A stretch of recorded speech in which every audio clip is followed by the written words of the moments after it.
आज का क्या कार्यक्रम था और किस प्रकार से क्या क्या आपने निर्णय लिए हैं और किन मुद्दों पर आपने आज ये मीटिंग बुलाई थी प्रदेश स्तरीय? ऐसा है जी, मैं देवराज नांदल, प्रधान हरियाणा स्टेट कांग्रेस समाज। जैसा कि आपने भी पूछा है, बहुत दिनों से 9 साल सरकार को हो गए, खट्टर साहब को। पिछली सरकार ने जो कुछ किया था कर्मचारी के लिए, पेंशनर के लिए, बढ़ने के बाद कैंसिल तो किया है, वापस तो सुविधा ली है, लेकिन दिया कुछ नहीं है सरकार ने। और हम लगातार संघर्ष कर रहे हैं, जिलेवार प्रदर्शन कर लिए, सभी विधायकों को, मंत्री को ज्ञापन दे लिए। उसके बाद कमिश्नरी लेवल पर हमारे धरने प्रदर्शन जारी हैं। हिसार में प्रदर्शन हो चुका है, रोहतक में प्रदर्शन हो चुका है और 9 अगस्त को गुड़गांव में प्रदर्शन है। उसकी तैयारी के लिए ये आज स्टेट लेवल की हमारी स्टेट कांग्रेस समाज की कार्यकारिणी की मीटिंग थी और उसमें बहुत भारी रोष प्रकट किया है वक्ताओं ने कि हरियाणा सरकार मांगे मानना दूर, बात भी नहीं करती। इसलिए बहुत भारी रोष है और फैसला किया है कि भाई सरकार हमारी मांग माने, और नहीं मानेगी तो 9 अगस्त को प्रदर्शन करेंगे, बड़ा प्रदर्शन गुड़गांव में। और उससे अगला महीने प्रदर्शन करेंगे अम्बाले में और फिर प्रदर्शन करनाल में करेंगे। और करनाल में के बाद भी सरकार हमारी मांग नहीं मानती है तो पक्का मोर्चा लगा करके किसानों की तरह से आर पार का आंदोलन की घोषणा करेंगे। और आज सभी ने ये फैसला लिया है कि भाई सरकार को झुकाने के लिए जोन वाइज, डिस्ट्रिक्ट वाइज मीटिंगें करके सारे हरियाणा को संगठित करेंगे, मजबूत करेंगे यूनियन को और अपनी मांगें मनवा कर रहेंगे। धन्यवाद। मैं सत्तावान मुद्गिल, प्रधान हरियाणा पेंशन समाज जींद यूनिट। आज स्टेट के क्या नाम उसके स्टेट के आह्वान पर यहाँ पे एक मीटिंग का आयोजन किया गया और जिसमें सैकड़ों प्रदर्शनकारी हमारे उपस्थित हुए। तो इसमें सभी जिलों से सभी पदाधिकारी हुए थे और सरकार को चिता गया कि हमारी पेंशन की जो मांगे हैं, कैशलेस की मांग है, ये जल्दी से जल्दी इसको है ना निपटारा किया जाए ताकि हमें पेंशनर्स को कुछ फायदा हो। Mehar Singh chairman Haryana state pension समाज एवं सदस्य ज्वाइंट एक्शन कमेटी रिटायर्ड कर्मचारी हरियाणा। तो इस प्रकार से आप लोगों ने संघर्ष नौकरी करते हुए शुरू किया संघर्ष, अनेकों अधिकारियों, मंत्रियों, मुख्यमंत्रियों के साथ आपकी चर्चा भी रही है। क्या उस अनुभव का फायदा रिटायरमेंट के बाद आप लोगों को नहीं मिल पा रहा कि किस प्रकार से आंदोलन करके अपनी बात मनवा सके? क्या वो अनुभव आपका काम नहीं आ पा रहा इसमें? ये बात आप ठीक कह रहे हो। जब हम सर्विस में थे तो भी काफ़ी इस तरह की बातें सरकार भी हमने काफ़ी देखी हैं। जब इस तरह की बात हुआ करती तो हम अपने आंदोलन किया करते, लेकिन सरकार बहुत जल्दी ही एक नेगोशिएशन के करके वो हमारी मांगों को, चाहे सारी नहीं तो उनमें 1-2 जो मांग मान लिया करते और शांत कर दिया करते। लेकिन आज रिटायर्ड होने के बाद हमने देखा है हमारे अलग अलग संगठन थे, रिटायर्ड कर्मचारियों के कई संगठन बने हुए थे, अपने तरीके से आंदोलन चलाए हुए थे, लेकिन इस सरकार ने सभी ने मांग पत्र डीसी के थ्रू उठाए हैं मुख्यमंत्री के पास, लेकिन मुख्यमंत्री तो टस से मस नहीं हुए हमारी मांग। इसी तरह से प्रधानमंत्री लेवल की जो मांगें थी उनके भी पास ये मांग पत्र पहुँचाए गए हैं, उन्होंने कोई ध्यान नहीं दिया। आखिर में हारकर हमने अपने आंदोलन का रुख अपनाया है।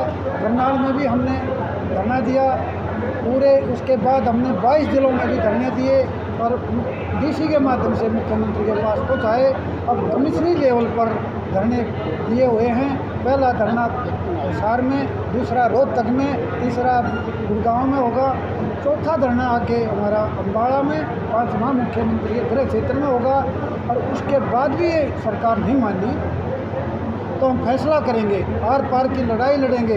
और 24 में हम साथी सभी मिलकर ने कोई भी ऐसा मतलब स्टेप उठा सकते हैं, चाहे जेल भरो आंदोलन हो, चाहे भूख हड़ताल हो, हम कुछ भी कर सकते हैं। अपनी मांगें मनवा कर रहेंगे। अगर सरकार नहीं झुकी, हमारी मांगें नहीं मानी, कोई सरकार को पलट के रहेंगे, उखाड़ कर फेंक कर इसको करने में हमारे रिटायर्ड कर्मचारियों का हाथ होगा और ऐसी सरकार को लाएंगे जो किसानों का भी भला करे, कर्मचारियों का भी भला करे, रिटायर्ड कर्मचारियों का भी भला करे, व्यापारियों का भी भला करे। हम देखेंगे जितने विपक्ष में हैं हम सोच समझ के उस आदमी को लाएंगे, उस सरकार को लाएंगे जो देखा परखा हो और बढ़िया जिसने काम किए हों, उनमें से सबसे अच्छा जो होगा उसी को लाने का काम करेंगे और जो हमारी मांगों को मानेगा उसी को हम सीएम बनाने का भी काम करेंगे। हमारा अहम योगदान होगा इसको उखाड़ के फेंकने। प्रधान जी, जिस प्रकार से आपकी उम्र अब रिटायरमेंट के बाद समाज सेवा के काम में लगनी चाहिए थी,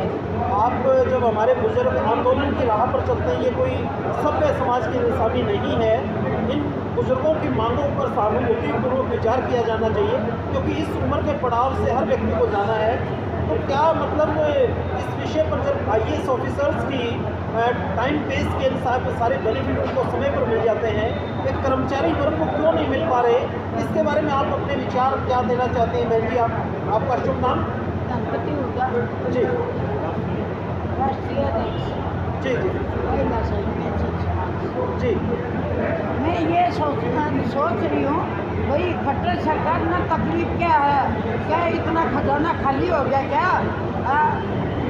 या तो माँ होती है बच्चे को संभालते या आचार्य होता, हर वर्ग गुरु के तले से जाता है, तो थोड़ा बहुत लिहाज शर्म तो बुजुर्गों का कर ले, पढ़े लिखे का कर ले, थोड़ा बहुत कितनी हाथ जोड़ुआ होगा, ये अच्छी बात नहीं है। हमने जो हाथ पाँव बहुत जोड़ लिए से आगे फिर नहीं तो घर घर डोर टू डोर जाएगा, सारा हमारा पेंशन संभाल उखड़ने की कोशिश करेगा, नहीं तो मान जाएगा। अब भी हम रिक्वेस्ट करते हैं सारे मिलकर, तुम मानता क्यों नहीं? ये कोई छोटी उम्र का वो है, इन्हें भी तो हम बुजुर्ग है तो ये भी तो बुजुर्ग है, मुख्यमंत्री फिर उन्हें भी तो हमारी तरफ थोड़ा झुकना चाहिए। भाई हम भी तो सारी जिंदगी में संघर्ष किया है, अपने बच्चे पाले, समाज के पाले हैं, हमने समाज सेवा ही करी है। ये बोला फिर थोड़ा बहुत हमारी सुन लेता है क्या? सरकार के पास क्या बजट नहीं है, ऐसे नहीं करते। अच्छे मुख्यमंत्री जी बोलना चाहिए हमारी बातों की। जिस प्रकार से आज आप लोगों ने प्रदेश स्तरीय मीटिंग का आयोजन किया, क्या क्या ठोस निर्णय लिए हैं अपनी मांगों को मनवाने के लिए सरकार के एंड पर? अभी तक का ये विषय बड़ा गंभीर विषय है कि इतने लंबे समय से आप आंदोलनरत हैं और किसी भी सरकार के प्रतिनिधि ने आपसे कोई वार्तालाप के लिए कोई बीच में सामंजस्य बैठाने की कोशिश नहीं की। क्या मतलब ये मतलब एक तरफा सरकार चल रही है, कहीं आपस में बातचीत से ही किसी समस्या का समाधान होता है? क्या समाधान का कोई रास्ता दिखाई नहीं दे रहा है? ऐसा जी, सरकार तो एक तरफा ही चल रही है। हमने इतने दिन से एजुकेशन कराया, पहले डिस्ट्रिक्ट लेवल पर, अब कमिश्नरी लेवल पर चल रहा है, और उसके बाद जैसे आज प्रधान जी बता रहे थे इसके बाद बड़ा डिसीजन लेना। और सरकार तो अपना अपना कर रही है, उनकी तो 6 पेंशनर, 7 पेंशनर, 5 पेंशन, और बच्चा की कमी नहीं है। और ये सोच रही है भाई इनकी पेंशन ख़त्म कर दी जाए। सरकार ख़त्म तो करे रखी है, 2004 के बाद पेंशन नहीं है, और हम जो है पेंशन के पे डिपेंड आगे आएंगे तब, और क्या है इतने बुजुर्ग आदमी का। और हमारे तो चाहे हमने कितना भी बड़ा डिसीजन लेना पड़ो, हम जो है हमारी जो मांगे हैं, विशेष मांग हमारी है जो 80 साल में 20% देते हैं, और 85 में 30, 90 में 40, 95 में 50 और 100 में डबल। हम ये चाहते हैं कि हमारी जो 80 में जाके 20 है उसको तोड़ के ही दे दो। 80 तक तो पहुँचेंगे नहीं, केवल 11% आदमी पहुँचते हैं 80 साल तक, बाकी तो साहब हो जाते हैं। तो हम तो साहब होने वाला में हैं, तो हम उस 80% का तोड़ के ले लें ताकि जीवन है इतने ही उसका उपभोग कर सके। और सरकार के आगे फैसले की बात यह है, हम कड़े से कड़ा फैसला, कड़े से कड़े का मतलब है कि भाई भूख हड़ताल या आमरण अनशन जो भी हमारे प्रधान जी आदेश देंगे वो करने के लिए तैयार हैं। सरकार को झुका के ही छोड़ देंगे, वैसे नहीं छोड़ेंगे। प्रधान जी, जो पॉलिसी बनाई जाती है वो IAS ऑफिसर्स बनाते हैं पॉलिसियाँ, और जिन पॉलिसी के ऊपर चल के मतलब सरकार काम करती है, अब उनको IAS ऑफिसर को तो टाइम पे स्केल सारे बेनिफिट मिल, टाइम अगर उनका 5 बजे शाम का समय निश्चित है तो 5 बजे उनके इंक्रीमेंट सब बेनिफिट मिल जाते हैं। लेकिन आम कर्मचारी जो पीड़ित है, पिसता रहता है, वो कभी अपनी जायज़ मांगों के लिए मतलब कष्ट और उसमें पीड़ा में रहता है, तो क्या सरकार को विचारणीय विषय नहीं है? उन IAS ऑफिसर के भी पेरेंट्स हैं, वो भी बुजुर्ग हैं, उनको भी उस दौर से गुजरना पड़ता है, तो इस प्रकार के विषय को बड़ा विचार करना चाहिए सरकार को सहानुभूतिपूर्वक। They are completely entitle for the increment. वो खुद लगाने वाले हैं। जो ग्रेड हमारे रिवाइज होते हैं वो खुद करते हैं, वो अपने बढ़िया कर लेते हैं, हमारे को तो उन पर आश्रित है, उसमें से काट के देते हैं। जैसे हरियाणा में दिए, हमारे साथ बहुत बुरा हुआ कि रेडी रैक ने निकाल दिया उन्होंने। वो ग्रेड जो दिए थे वो भी नहीं लागू किए, उनमें से भी काट के दिए। और अब धीरे धीरे जैसे प्रधान जी ने ये समस्याएं उठाई हैं, नयन साहब ने उठाई हैं, इसके लिए अब वो खुद भी जागृत हो चुके हैं। आपको बता दूं बात, IAS IPS हेलो रिटायर होने के बाद उन्हें ये महसूस हुआ है कि ये जो कर रहे हैं वो सही कर रहे हैं, और तुम इनका साथ दोगे तब ये बात बनेगी। और 10-15 दिन पहले उन्होंने पंचकुला में, क्योंकि आइडेंटिटी लोग पंचकुला में उन्होंने 400 आदमियों की मीटिंग की है। उसमें IPS IAS ऑफिसर थे कि भाई जो ये पेंशन समाज वाले इसको मांग रहे हैं 65-70 वाले को, ये बिल्कुल सही है, ये कल न तुमने भी होना है। तो उन्होंने हमारी बातों को स्वीकार किया और उन्होंने मीटिंग करके सरकार से मांग की है कि भाई हमें जो है हमें भी 65, 70, 75 वाला दे दिया जाए।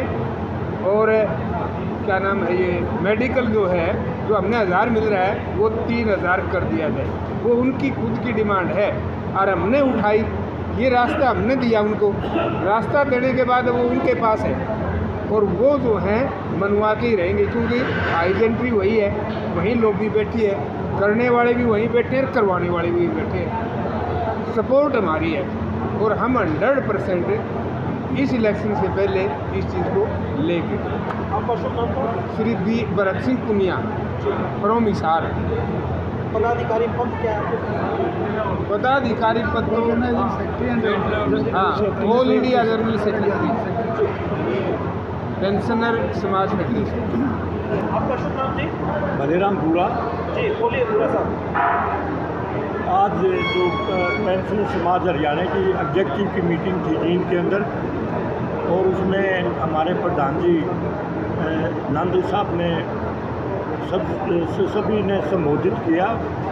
हमारी हुड्डा जो है गणपति हुड्डा, ये हमारी राष्ट्रीय, जैसे इन्होंने बताया, तो यहाँ पर हमने चीफ मिनिस्टर को कहा है, यहाँ जो हरियाणा के ब्यूरोक्रेट्स हैं वो बहुत हैवी है चीफ मिनिस्टर का, क्यों उनको वो, मैं चीफ मिनिस्टर 8-10 चीफ मिनिस्टर बन लिया अब तक।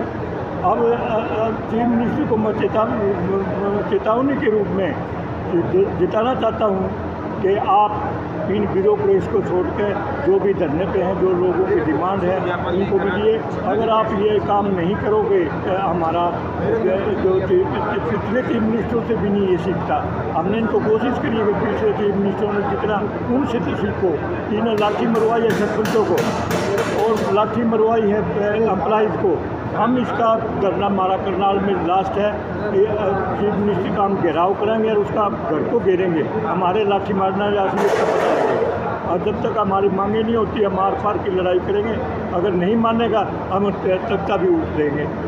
हाँ सर, मैं आपसे तो इनाम रोहतक, हमने 40 साल के अरसे में ये एक मनोहर लाल खट्टर मुख्यमंत्री ऐसा देखा है जो किसी बड़े से, जो किसी अधिकारी से, जो किसी कर्मचारी से कभी भी कोई बात नहीं की इसने। पर्ची खर्ची बोलता है, कभी ऐसे शब्द बोलता है, इनको क्या जरूरत है, इन्हें समाज के प्राणियों के बारे में, इसको सामाजिक बातों का कोई ज्ञान नहीं है। हम इसका तहे दिल से जो विरोध करते हैं और आगे आने वाले समय में इसको ये बहुत ऊँचा नतीजा मिलेगा जो हर एक वर्ग को परेशान कर रहा है। ये इसको सोचना चाहिए इसके बारे में। ये 80 साल के आदमी अब जैसे मांग हमारी है 65, 70, 75, 80 भी 80 साल के में 20 देता % है बढ़ोतरी, तो इस पर ज्वाइन करके तो मांगते हैं, नया क्या मांगते हैं, नया कुछ नहीं मांगते। इसके 4 बार करते तो उसको क्या फर्क पड़ा। तो हम इसका तय दिल से जो है विरोध कर रहे हैं, हम इससे बिल्कुल संतुष्ट नहीं हैं। आने वाले समय इसका खामियाजा इसको भुगतना पड़ेगा और इससे ज़्यादा हमको बताइए जी, आपका शुभ नाम? मैं मांगेराम शर्मा, जिला रोहतक का प्रोपेगेंडा सेक्रेटरी, जिला रोहतक का प्रोपेगेंडा सेक्रेटरी आपसे मुखातिब। मैं यही कहना चाहता हूँ कि हमारा संगठन जो है पूरा हर तरह से तैयार है, मजबूत है। 2 साल से मैंने इसमें ज्वाइन किया है, पहले सिर्फ कर्मचारी था। 2 साल से ज्वाइन करने के बाद मैंने प्रधान जी को कहा अब ये ज्वाइंट हो, लेकिन हमने प्रयत्न भी किए नहीं। अब वो खुद ही अपने आए और प्रधान जी ने मेरे को 6 महीने के अंदर मैं प्रोपेगेंडा सेक्रेटरी बना दिया। कुल मिला के मैं अब खट्टर सरकार से ये कहना चाहता हूँ अब हमारी ज़्यादा परीक्षा ना लेवें, हमारी ज़्यादा परीक्षा ना लेवें। बात शांति से ही है, क्या पता क्या क्या हो, इम्तिहान ना लें हमारा, क्योंकि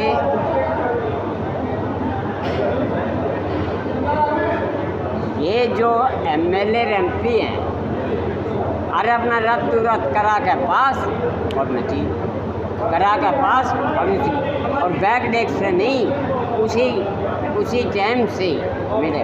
हमारा क्या है, जनवरी में दिया, जुलाई में, अरब जुलाई में ड्यू है और दिसंबर में जाकर अब एक एम्प्लॉय का लगा लो, एक एम्प्लॉय का कितना बनता है, कम से कम एक एम्प्लॉय की 30,000 भी तनख्वाह है, तो 30,000 पर मसली सूद लगा लो, अर्ज का वो लगा लो।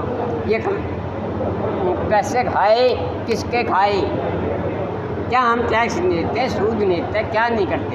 और ये 2 मिनट में अपना बैक डेट से नहीं, उसी टाइम से, और 10-10 हज़ार 20-20 हमारे 100-200 रुपये बढ़ते हैं, और उसमें न कमाल मचा रखी इसने।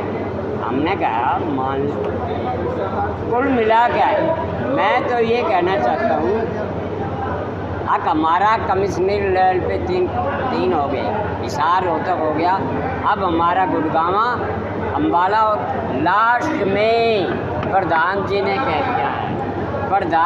कह दिया लास्ट में करनाल। और मैं बहुत दिन से इनको इन्होंने भी कहा नुबला मांगेराम थोड़ा सा रख, प्रधान जी ने रोक रखा है। अदरवाइज मैं कहना चाहता हूँ इम्तिहान ना ले, ये खट्टर साहब तक पहुँचा देना। कोई बात बन गई, he will be the responsible, not the society, ना द संगठन नहीं होगा हमारा। और सुन लो, ये कहता नहीं दूँ, और जिस दिन ये कह दिया आगे, और ये कहेंगे हमारे मांगेराम को ले आओ, ये कहेगा और मांग बताओ, 4 की 6 बता दो, ये कहेंगे हमारे मांगेराम को ले आओ, हमें नहीं चाहिए। इनका इनकम टैक्स हम भरते हैं इनकम टैक्स सारे पॉलिटिशियन का। ये तो अपना इनकम टैक्स नहीं भरते अपने का, हम 40,000 देते हैं इनकम टैक्स पॉलिटिशियन का हमारे टैक्स। मैं SS बांगा हूँ, बिजली बोर्ड का रिटायर्ड एक्शन हो, फरीदाबाद हरियाणा स्टेट पेंशन समाज का प्रेसिडेंट हो और हरियाणा का जनरल सेक्रेटरी होगा। आज की जो मीटिंग है उसके बारे में आप क्या कहना चाहिए? हमारी डिमांड सरकार नहीं मान रही। हमने पूरे हरियाणा के अंदर हर एक DC के आगे प्रदर्शन करते हुए लगभग 2 साल हो गए। 22 DC में हर एक जगह प्रदर्शन किया, फिर जॉइंट एक्शन कमेटी बना के प्रदर्शन किया, प्राइम मिनिस्टर को मेमोरेंडम दिया, चीफ मिनिस्टर को मेमोरेंडम दिया, DC के थ्रू मेमोरेंडम भेजे। हम तो जो सरकार BJP ने अपने चुनाव मैनिफेस्टो में वादे कर रखे हैं, हम उसी को वादे मांग रहे हैं। कोई हमारी अलग डिमांड नहीं है।